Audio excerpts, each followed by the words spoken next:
আজ সকালে ঘুম থেকে উঠেই ফোনটা হাতে নিতেই না মনটা বেশ খারাপ হয়ে গেল। কেন, সেটা তোমাদের বলছি একটু পরে। হে এভরিওয়ান, আমি মহুয়া চলে এসেছি নতুন একটা মিনি ব্লগ নিয়ে। যারা যারা আমার ব্লগটা প্রথম দেখছে অবশ্যই চ্যানেলটা সাবস্ক্রাইব করে যেও।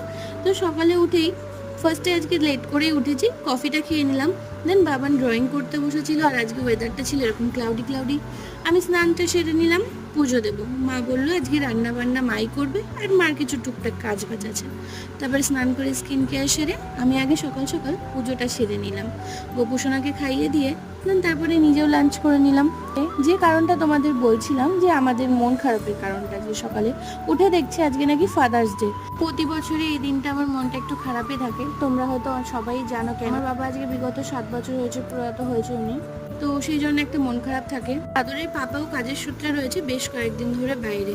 তো বাবুকে নিয়ে ভাবলাম ঘুরতে যাব, বৃষ্টি নেমে বসলো, এভাবেই বোরিং দিন কাটালাম।